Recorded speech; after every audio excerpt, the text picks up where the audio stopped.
panel has been nicely queued up to talk about the future pressures and issues facing the NRA. And this panel is intended to consider some of the sticky and challenging resource management implications. We'll hear a little bit about ecological health. We'll hear about the relicensing of the dams. We'll hear about private property and public property and access.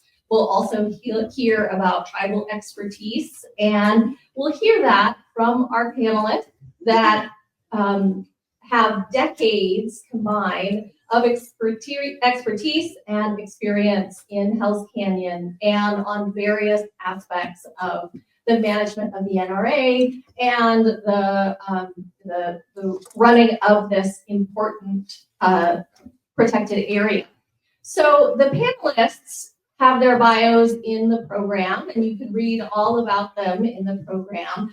I wanted to introduce them a little bit differently by highlighting their longstanding and deep connections to this particular place. So I will introduce the panelists right before they speak. And our first panelist is Nakia Williamson-Cloud, who's the Cultural Resources Director for the Nez Perce tribe.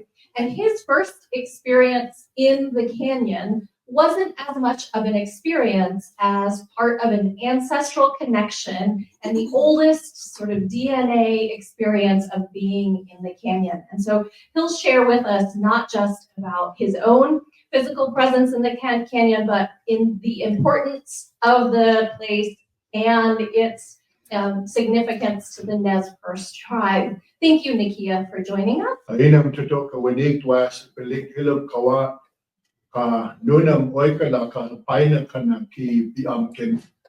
Just a short introduction in my language, the Nez Perce language. So again, thank you for this opportunity. Now, all what you said, I don't know how I'm going to get that in 15 minutes, but I'll do my best. So, you know, for us, you know, I think it's very appropriate for me, at least from my perspective, in terms of how we see ourselves in relationship to land and place is really significant. And again, I wasn't really part of the organization in terms of which panel, but I was going to be on. But I am going to definitely talk about some of the past. You know, for us, it's a continuum. It's a part of cyclic nature of our existence, of how we see ourselves in relationship to all of life. And our relationships are maybe somewhat different than your conception and your way of understanding of how we're seeing more broadly in terms of the relationships that we all have as modern people. We have relationships that we maintain within our families, with our loved ones, our spouses, our children. We obviously have those same kinships and relationships, but I think what sets apart the Nez Perce and Imipu experience from maybe a lot of others' perspective and relationships of how they see themselves in terms of kinship with other beings is that our relationships don't just extend to people, that they extend to what the broader society calls resources. We like to conceptualize them as life sources and the very land itself. So I think that's really fundamental and key to understanding of how we see ourselves in terms of what's happening today and the advocacy and all the good work that happens by many of you in this room. You know, it's really important to conceptualize and understand the perspective that Nez Perce people are approaching the resource management work that you heard about this morning in terms of our fisheries department, but many of the things that we're involved with it and the why that we're involved with. And so these relationships are promulgated through our culture, our language, and this map, which may be a little convoluted for you to see, gives a sense of that broader area, some 19 million acres that our people originally occupied, a much broader landscape stretching from the mouth of the Columbia River. In fact, the name Willamette, as we're told by our elders in the Willamette region around Portland, it means bundled together in the Nez Perce language. That's what our elders had told us during when a lot of the dams were being built, and we had to advocate for our own self and lives within the Columbia River system. all the way out to the east to a place we call Kusina, the Montana Plains, Wyoming Plains, out to places out there north of Gardner, what is now Gardner, Montana, Livingston, Montana, and even to this place here. This place was known to us as Kapkapala. Kapkap in our language is cottonwood. Ala is making fires. And so when our people came down here, the fuel that was utilized was primarily made out of cottonwood, because that was the predominant species of wood that we used to fuel our fire. So I say all this because it's really important, and as part of that conceptualization, you hear a lot of the discussion that's happened, and a lot of the ways in which we reference things on this landscape, this very important landscape of Hell's Canyon.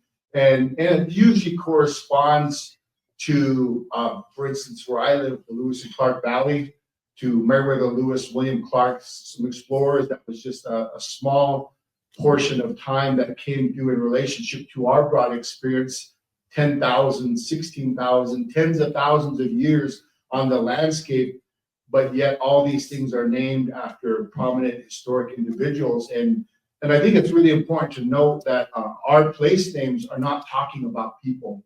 They're not talking about historical figures. They're not even talking about our chiefs and our historical individuals. They're talking about the land and resources and how we see ourselves. And what's important about those places is not the individual.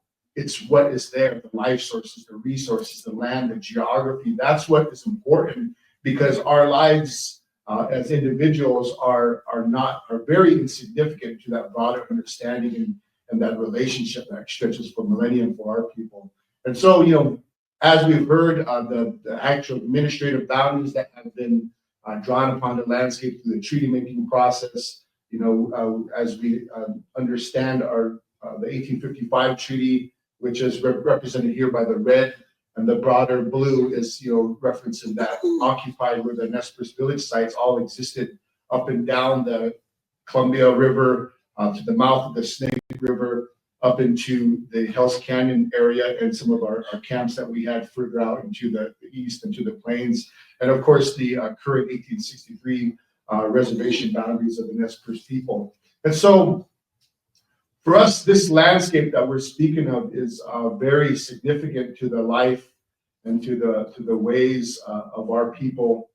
And our identity is definitely tied to this. We hear a lot of discussion, very beautiful discussion about people's experiences, about the values that they hold in relationship to this significant landscape. Well, for us, we have those same values.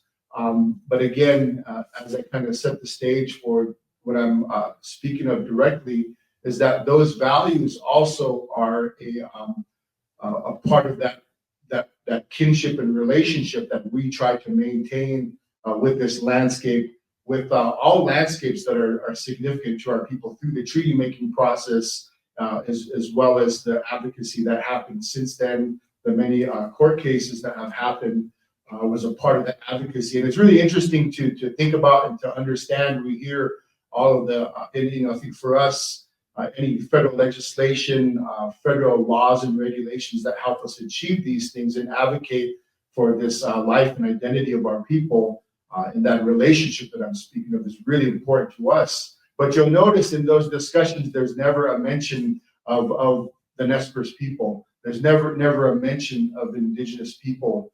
And so we have really fought hard as the tribe to try to advocate for ourselves, to find those people that we can have and collaborate with, and to do that, not only for the life of us, but all of life. And then I'll kind of explain that a little bit more. So, for me, these are very personal issues. These are very personal discussions. And as we talk about these landscapes, we're not just talking about land, we're talking about people. And one of the things and concepts that's really important to understand, we heard about preservation of landscape, preservation of resources. When myself and many of our tribal people, the Nez Perce people, when we hear that, it's personalized to us, because preservation of land and resources are impacts and decisions about land and resources, are decisions about me, my past, my existence here, and our future as it comes forward. And how that is that, again, getting back to that conceptualization, this photograph you see, this name, and when I introduced myself, that was the name I introduced myself as, because this was the name that's passed down several generations to me. My mother on my maternal side, who sits in the back of the room, this was her great-grandfather. And this name and this man, prior to the 1855 treaty, come from the village called Wakild, meaning a crossing place. We have two other places, one called, that now referenced as Doug Bar, was a very important crossing place from going from what is now Northeast Oregon over to Idaho, up into a very important campsite on the Camas Prairie near Tola Lake. But this place here, Wakild, is referenced in one of those places, as well as there's another crossing place just east of Riggins, what is now Riggins, Idaho, on the main stem of the Salmon River, we call Wataspa, which again is referenced in that crossing place there at Nakia Bar. So these are places in which we traverse the landscape. And again, this name and this village site was one of the places that my ancestors, this particular man and his father that went by the same name, had originated from. So again, we're talking about places, but we're talking about people, we're talking about kinship and how that carries forth through the generations.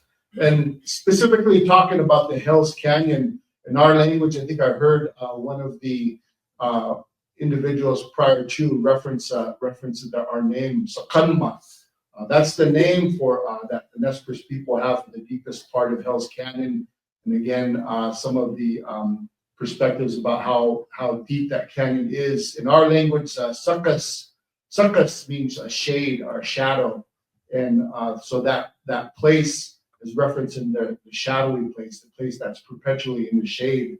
And again, on my mother's maternal side, it goes back several, probably 6-7 generations, that there was that lineage, that part of my lineage came directly from that specific place. And again, if we understand how we see ourselves in relationship, how we reference things, again, like I heard before, these words matter to us. How we reference something is not about a person. And for Nez Perce people, our view and relationship is even inculcated in the very individual ancestral names that we use as our identity today. A name of that place is not only a name of a place, but when our people would move, when a woman would marry outside of her immediate band, she would take with her that name, or if she had a female child, that name would be bestowed on her. So this is what happened in my family. Sakanma was also a place name, but it was an individual on my mother's maternal side, and it meant woman from Hell's Canyon. So instead of naming a place after a person, the place is named us. And so it's a whole different way of seeing ourselves in relationship, and that gets recycled. And this name is the name that is carried by my mother. That's she's 84 years old, and be 85 here in the next month. Carries that name of Sakanma, woman from Hell's Canyon. So this is a part of that enduring legacy and an identity that our people have that connects us on a very individual level to these places. That is really important to how we see ourselves in terms of the advocacy, all of the great environmental work, but even the expression environmentalism doesn't fully express what we do and why we do what we do, because the concept of environmentalism, even we heard discussion of the National Park Service, that I think part of the fallacy of that is it doesn't conceptualize, or it conceptualizes people as being separate from the landscape. And that's not how we see ourselves in relationship.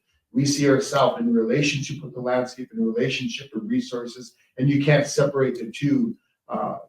The idea of separating our social life, our identity from resource concerns is totally foreign to us.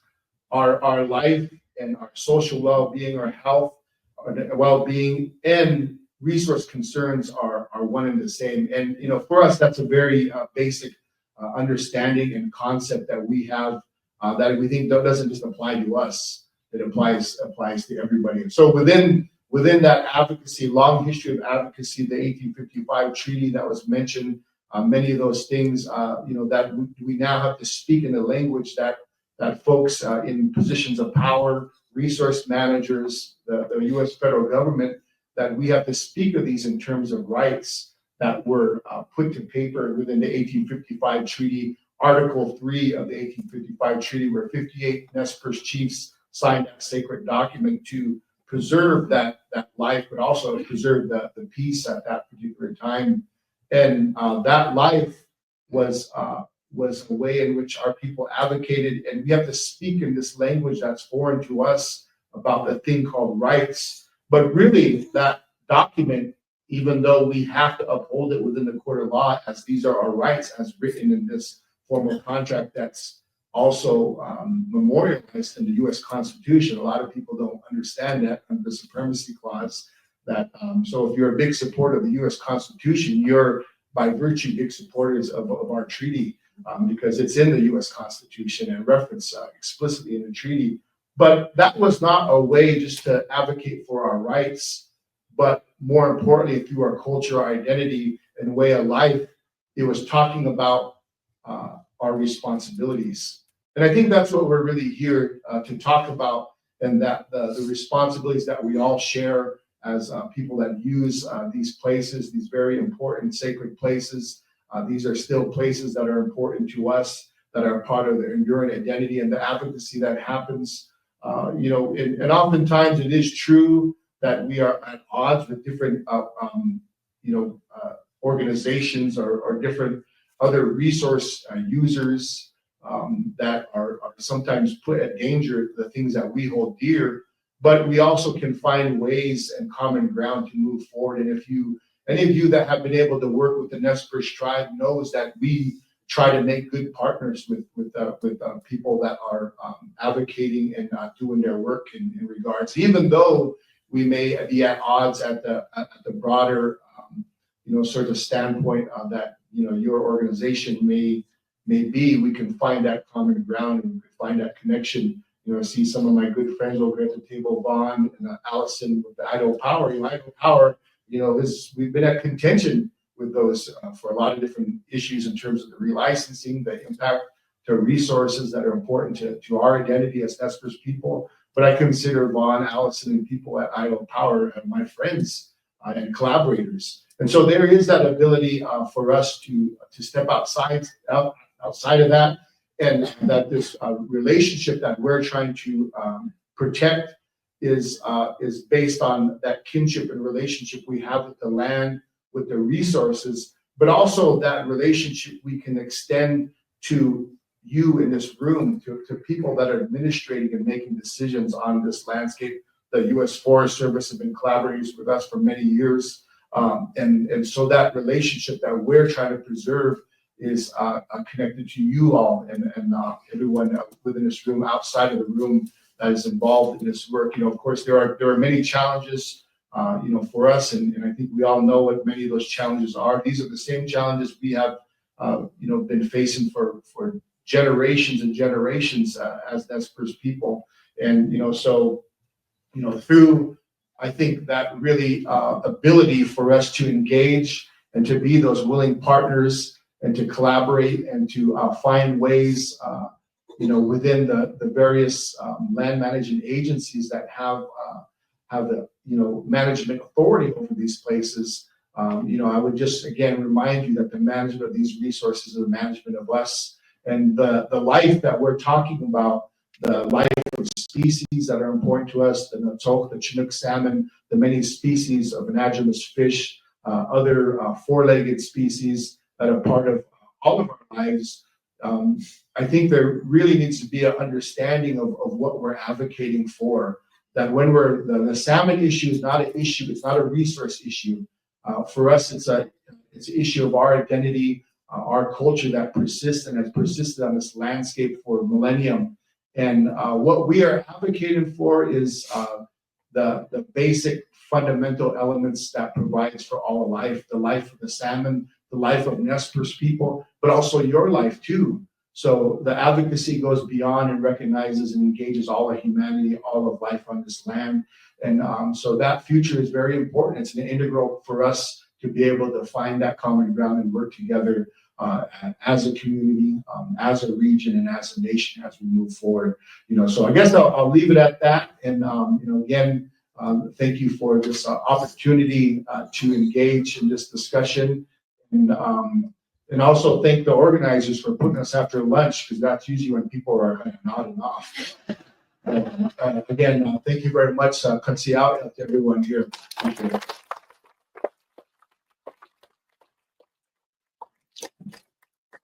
Thank you so much, Nakia, for sharing your wisdom and insight with us. Our next panelist is Tom Montoya, who's retired as the Wallowa-Whitman National Forest Supervisor. He retired in 2021 after a 36-year career with the Forest Service.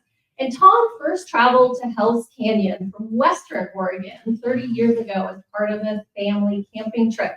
His family and 3 friends took a weekend trip down to Copperfield Park, a BLM site near Oxbow. And on that weekend, they camped and enjoyed the site. Tom's son was 5 years old and still remembers playing in the water. And Tom fell instantly in love with the canyon and knew he wanted to return. And he did 20 years later as the forest supervisor. Tom, thanks for being on our panel and sharing your insights with us too. It's a real privilege to be here today.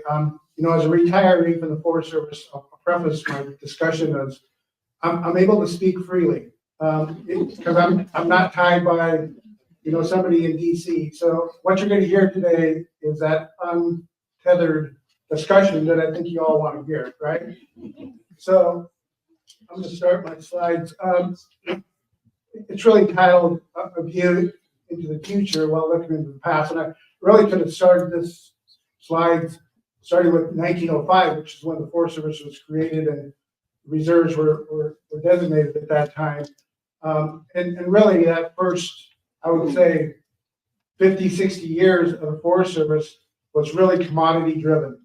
Grazing, mining, it really drove what the Forest Service did. And it wasn't until the 60s and 70s that recreation and things like national recreation areas even were thought about. So I'm going to start my first slide talking a little bit about the relicensing process, because really that's driven a lot of what recently we've done over the last, I would say, 30 years or so years. So in 1955, the first license was issued. That was the first license from FERC, and FERC drives that whole process. The Forest Service comes to the table and makes recommendations that we like to see happen on the land. As you all know by now, 1975, Hell's Canyon NRA was designated with 2 wildly scenic river stretches. So the upper part is really the wild section, the lower is the scenic portion, and that really started us more active in terms of management of that landscape. And there was multiple forests involved at that time. And interesting piece, that all, because of the legislation, was handed over to the Wallowa-Whitman to manage the NRA. But we did that in cooperation with the other forests in terms of just making sure we were doing what they wanted to, and had to develop a plan based on input from the public. So in 2000, the project, Hell's Canyon Dam project, began the relicensing process, and a new license at that time was issued. In 2005, that license expired, and we started a process of annual licenses for the dam. And the Forest Service was involved with those. And that continued for what seemed like forever for the agencies. In 2020, what precipitated in 2020 was the certifications for water quality that were finally negotiated between the states And once those were figured out, the licensing process was picked up by Idaho Power to work with FERC. So in 2007 was that first FERC license. It was issued. It lasted for a while. And then in, like I said, in 2019, the states finally worked on that 401 certification for water quality. Forest Service picked this ball back up, interesting enough, right after I retired. So I retired in May of 2021, and a month later, I was contacted by the Forest Service, the regional office in Portland. Said, Tom, would you mind coming back as a contractor to just mentor some leadership here that is new to this process? And I said, I'm more than willing to do that. So I've been involved with kind of the mentoring of the agency, the Forest Service folks that are now working through that relicensing process and have been up until recently. In July of 22, the Forest Service started really getting into negotiation with Idaho Power, and again got some things I think worked out over the last several years, and some really great work by Brett Dumas and his staff coming to the table with the Forest Service and just hearing us and hearing our concerns of what we wanted to see for the future for Hell's Canyon in terms of that license. And so in October of last year, the Forest Service leadership in Portland, the regional forester actually is the one that signed a settlement agreement with Idaho Power. It's an off-license agreement that goes up to FERC. They use that when they go through the next process of the relicensing process. So there's some steps that still need to be completed. FERC still has to issue a draft supplemental EIS. We've been waiting, the agencies have been waiting for that for about a year now. As you know, there's something happening in Washington, D.C. now that I think is stalling things. So I'll just leave it at that. We still have to go through consultation with our tribal governments, and that's really important to the Forest Service. I can tell you, in talking to the Forest Service leadership, that is near and dear to their heart to make sure they meet those trust treaty responsibilities that they have with the tribes affected. So that still has to be completed, and they will continue to do that as required. They'll file with FERC their 4E conditions, which is part of the FERC process, as well as those settlement agreements. And a really important part I want to emphasize is the Wild and Scenic River determination. So when you have a wild and scenic river, you have to reevaluate those areas and make a determination of what the effect of that project is. And so that has been done, and it'll move forward through that process in terms of the FERC relicensing. Implementation of whatever comes out of the final decision in those agreements will continue for the next 50 years. And with that comes monitoring. So part of this is adaptive management. So the agencies will have to monitor along with Idaho Power and monitor the river, monitor actions, making sure they're working. If they're not working, we go back to the table, we talk about those things and see how we can adjust. I'm going to shift a little bit to, I think, a topic that folks have been asking me about when I was asked to be put on this panel, and that's budgets and staffing levels. And that's in light of the work that's going on right now with DOGE and with what folks are seeing happening to the agencies. So I'm going to delve into that a little bit. I'm going to start with what's happened since 1992. So in 1992, I was working in Central Oregon on a ranger district, and Bill Clinton was in office, and he worked bipartisan with Congress to reduce the government, essentially. And so there was a lot of things swirling in the Northwest related to spotted owls and those things. But overall, those numbers are really shocking to me. This is a graph that the National Forest Service retirees put together several years ago. And it really tells a story of the decline in the agencies over of the Forest Service over the last 30 to 40 years. Major decline in the folks that you need on the ground to help manage the land. So it's about a 30%, average 30% reduction going into this year. But that's a big hit. But when you think about another 10 to 20% reduction in the agency that's managing your public lands. Right now, from a budget standpoint, the Forest Service last year got about $8 billion to manage the national forests across the nation, including Alaska and Puerto Rico and Hawaii. That was down 3% from previous years. Interesting enough, fire, which plays a big part of the landscape, went up 4%. So it's really driven where the agency's gone in terms of our management and how we look at the landscape. If you haven't looked at the budget numbers that are coming out from this Congress, it's another additional 10%, another $1 billion reduction in the Forest Service alone is proposed. The only one that isn't being hit so hard is fire again.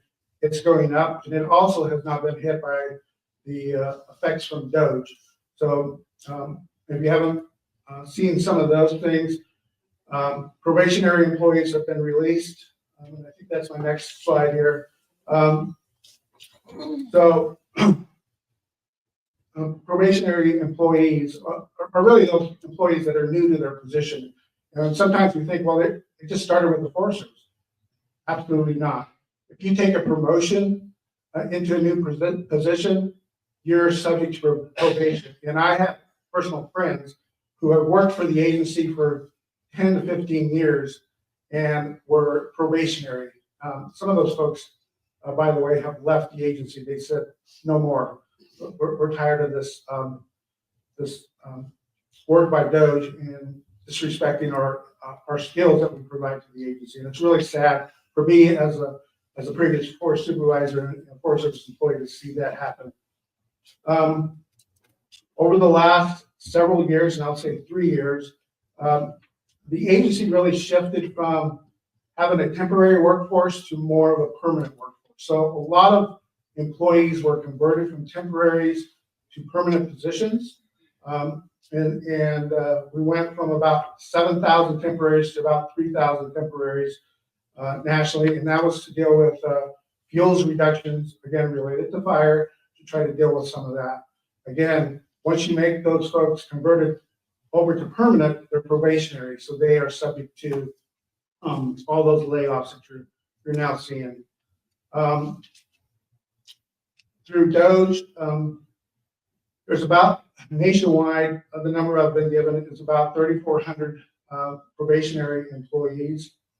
If you think of that 10% to Region 6, which is Oregon and Washington, that's 340 employees that are now probationary and subject to that layoff.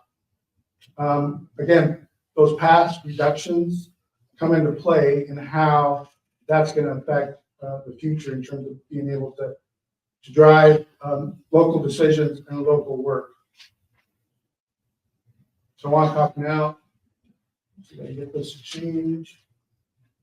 Some implications of how this may affect Hell's Canyon. Really, once we saw the impacts of COVID on public lands, which really drove up folks seeking out their public lands, and that has not declined since COVID. It's continued to grow. So visitor use in the NRA has continued to grow. We're seeing more people recreating there, hiking, boating, all those things that they love from their public lands there in Hell's Canyon. So that's an impact that you're going to continue to see, I think, into the future in terms of these reductions impacting how we're able to manage that visitor use. When you don't have seasonals, out there managing campgrounds and doing those great things that you're used to. And that's really what the agency has heard over the years is we want to see the Forest Service out there. We want visitor contact. But I think you might see less visitor contact, to be honest with you. There may be some impacts to Wildly Scenic River value. I'll talk a little bit about noxious weeds on a later slide, but I see that as a really big impact to Wildly Scenic Rivers, as well as the loss of sandbars out there over the course of the last 40 years. And luckily, we've been able to work some things out with Idaho Power, and hopefully those things can come back to the landscape in terms of sandbars being replenished. But again, there's still some impacts there. Impacts to cultural resources, again, going back to our trust treaty responsibilities with the tribes, we got to make sure we're protecting those areas that are sensitive. We all love the land, but we also have some impact on the land, and hopefully folks respect those cultural resources that are out there. The spread of invasive weeds, again, has a great impact on recreation, and if you're not aware of what that impact is, I'm going to give you some numbers I got from the local unit. So there's a little over 25,000 acres of infestation out there. Majority of that is rust skeleton weed. And I don't know how familiar you are with this. It's a really aggressive weed. It gets in there any way it can, airborne through birds and other animals, as well as people. And once it's established, it takes off like wildfire, and actually causes our fires to be hotter and quicker and burn where they probably wouldn't burn before because the native species would be there. But all of these plants are in there. These are the major ones that the local unit's trying to treat. The bottom should be shocking to you. Only treating 1,000 acres. Really what they're trying to do is confine and contain. So if they go out and monitor and they see a new infestation, they're jumping on that. But if there's a huge patch out there, it's really hard to control at that point. Opportunities. I wanted to end on a positive note here. There really are some great opportunities as we look forward. The last panel talked a lot about collaboration, and great to have Shay sitting next to me. Something that came out of the work that I was doing at the time as forest supervisor with recreation fees really gave birth, I think, to Shay and his group coming forward and saying, we want to help you. And I'm glad they did, because that really has saved the agency's butt in a lot of ways in helping to treat areas, maintain facilities that just were run down and needed some help, as well as just being on the river and helping out wherever we needed it, and coordinating with the agency as needed. Health Canyon Visitor Center, Idaho Power has been a great partner there. That visitor center could not operate without Idaho Power. Some years the Forest Service has not been able to staff that. Idaho Power stepped up to help that, and I see that continuing into the future. Is that partnership is going to be really important. Interpretation and education. I see a really growth there, and I want to see it expand, especially with the tribes. I hope the agency takes that and runs with it. I was a district ranger on the Middle Fork of the Salmon River for years, and we had a great interpretation program with the Shoshone-Bannock tribe, and they were on the river and they interpreted. And I see those same kind of opportunities again that could happen in the future for Hell's Canyon. Monitoring, again, Idaho Power's been great help there and continue to help, as well as other partners that have stepped up to help with monitoring. Those are wildlife agencies, state agencies, that just know the importance of that monitoring. Cultural and historic resources, again, working with folks, especially the tribes, to manage those really important cultural resources, as well as our treaty rights. Fisheries has been a really emphasis, especially in the past at Pittsburgh Landing, for example, and I appreciate the discussion about that. And we want to see that continue into the future. Those are great opportunities. And I mentioned invasive weeds. However we can get help, however we can get folks certified, I think the Forest Service will take that help to help treat those 25,000 acres of noxious weeds out there that need to be treated. Lastly, I want to mention fire, both prescribed fire and natural fire. So it was probably 15, 20 years ago, the Forest Service started what's called the Tri-Forest Agreement, and that's with the Payette, the Nez Perce Clearwater, and the Wallowa Whitman to manage Hell's Canyon in a way that's comprehensive to all our interests. And so we share resources, smoke jumpers, hell attack crews, all those things come together to help to manage fires when they happen in the canyon, because neither one of those forests can deal with those that are dealing with other things related to fire. So that's been really helpful to have that agreement. We're hoping to have Idaho Power as part of that, as well as our state partners in Oregon and Idaho help to be part of that agreement as well. And then prescribed fire, we need to get more fire on the landscape. That'll help treat that land and keep those fires from getting bigger. And with that, I'm going to say thank you. Thank you, Tom. Our next panelist is Shay White, who serves as co-chair of the Hell's Canyon Recreation Collaborative. Shay's first trip to the canyon came when he was 3 years old. He has no memories of that trip, but he does remember nearly all of the subsequent trips. He loved watching his dad run the boats up the river, and his mom worked the Dutch oven so that they ate better on the river than they did at home. Every season on the river was distinct, and Shay now dreams of paying these memories forward with his friends and hopes that his son, Walker, who's having the best kind of nap in mom's arms over here and will be 12 weeks old tomorrow, will have similar experiences and memories. Thanks, Shay. Well, thank you for having me. I had a slide show. Let me start out with saying, with a quote, there's nothing stronger than the heart of a volunteer. And that was said by Jimmy Doolittle. What Hell's Canyon means to my family. Yeah, that show, we wanted to show that first trip in Hell's Canyon for me. But volunteer wise, this is where it started for my family and myself. This was a trip in 1990 to put the picnic tables throughout the entire canyon at the different campsites. A lot of those are no longer. They're either at Kirkwood, or only one that I know of is down in Pittsburgh Landing that's still there. But they went in from the Pittsburgh Landing with the Forest Service and went all the way to Granite to install these picnic tables. These are just really neat pictures we had laying around, and my dad is the one wearing the University of Idaho shirt.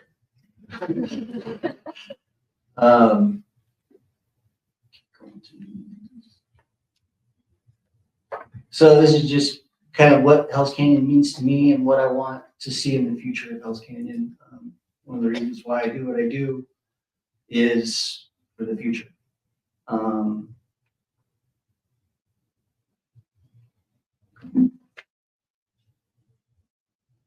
Just growing up at Hell's Canyon and looking at the natural beauty of the canyon and the fishing, being able to go in there and eat the best food possible, and run challenging whitewater. Jumping off Sturgeon Rock. I mean, if you've been to Hell's Canyon, you haven't jumped off Sturgeon Rock. I don't really know if you've been to Hell's Canyon.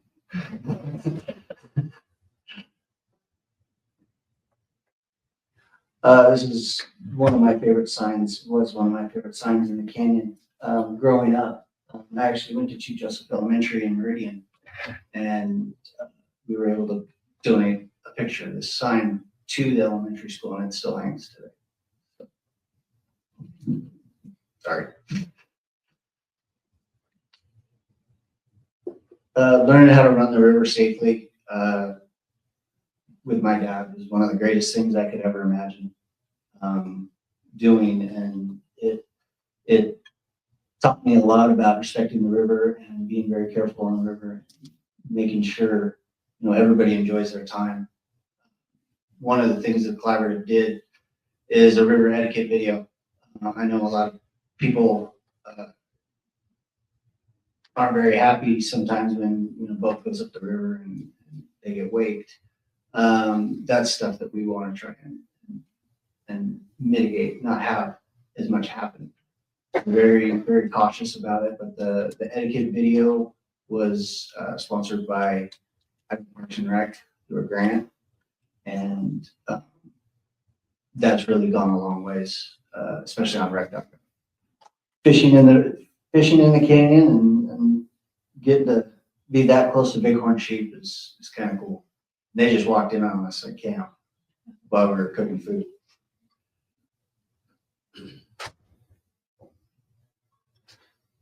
Just having good times with family and friends. That's what the canyon is.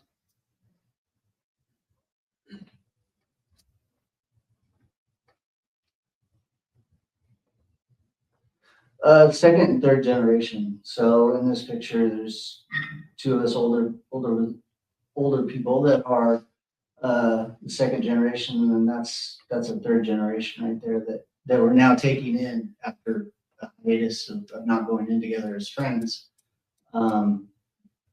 It's getting to teach them the beauty of the river and showing it to them. We were talking about that earlier. The experiences of our first sturgeon for kids. That's what Hell's Canyon means to me.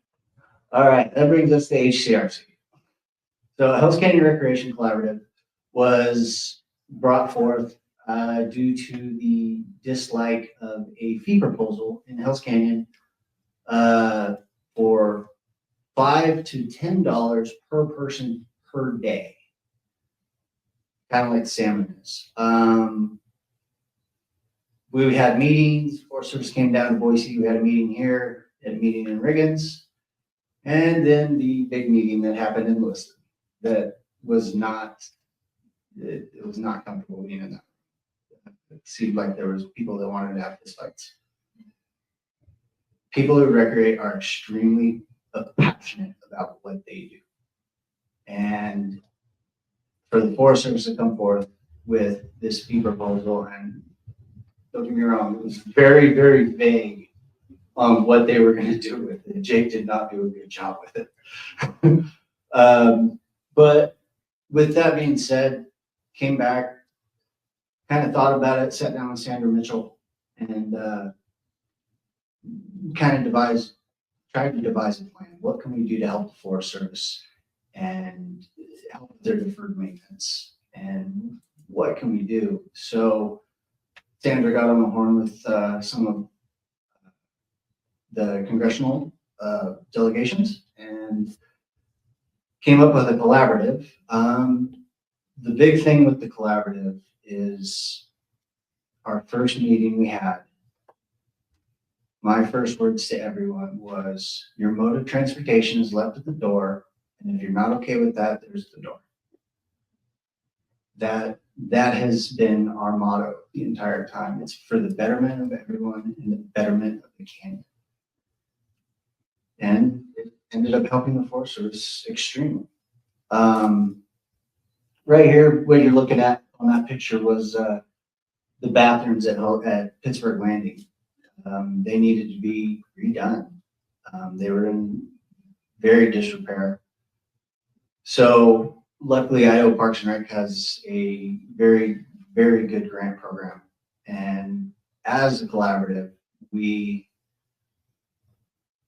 pretty much wrote it, didn't we? Yeah, Kelly wrote that one. And Forest Service signed off on it and said, let's do it. So we got a group of volunteers together and went in and tore those bathrooms apart and put them up within. That bathroom got done in 2 days. The next one was 1 day, and then they had to come back in another week to finish the third one. But there, you could see that they were large, very large. One of the neat parts about the collaborative is we have 3 agreements with the Forest Service. And when people want to go in and volunteer, you got to have an agreement with the Forest Service to be able to do so. That takes liability off. Well, what different groups are doing now is they're coming in, they come to us, and they work under our umbrella. So anybody can go in there and volunteer. We have Boy Scout groups,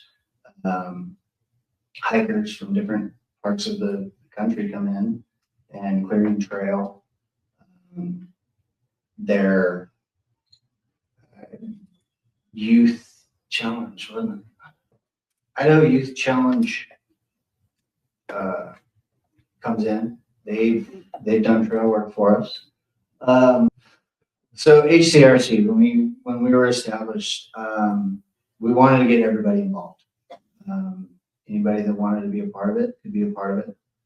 We asked many groups to be a part of it. Some turned us down, which was perfectly fine. But HCRC is composed of rafters, jet boaters, aviators, motorized recreationalists, commercial outfitters, backcountry horsemen, citizens at large, local government, veterans associations, pretty much you name it, we'll have you.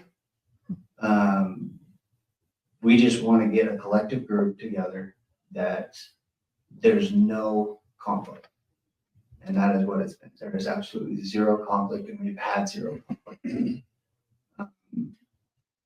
With that understanding that it's for the betterment of Hell's Canyon. One of our missions is to make it easier. So one way we make it easier is when we do trail crews.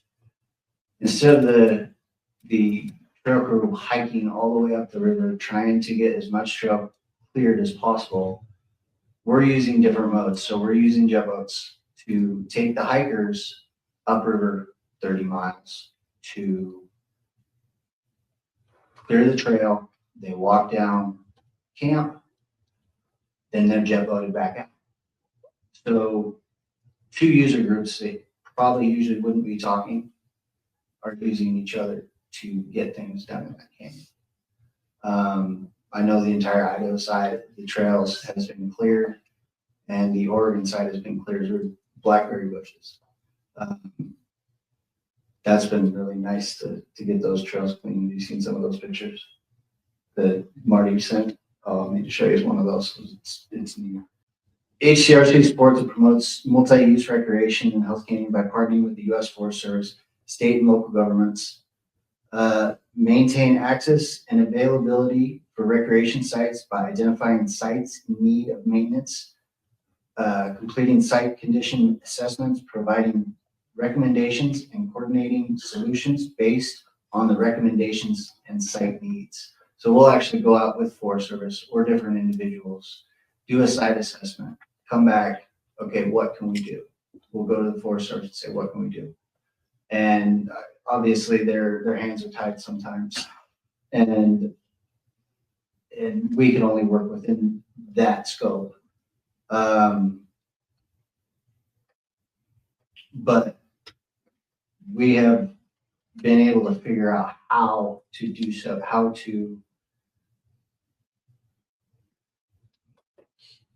we've been able to figure out how to kind of circumnavigate the law. I think that's the best way to say it. I was up at Hell's Canyon the other day teaching the sheriffs how to run whitewater. And we went up to Cache Creek, and they came down, the caretakers came down and said, yeah, we need a battery for the lawnmower. Okay, well, we'll see if the Forest Service can get it. Well, they can't get it right now. Okay, get on Starlink and get a hold of our facilitator and say, hey, go to the hardware store and buy a battery. One of the sheriffs is coming down to pick it up. It's that simple. Forest Service really didn't need to know what some of the things that happened. And that's just small. But we're able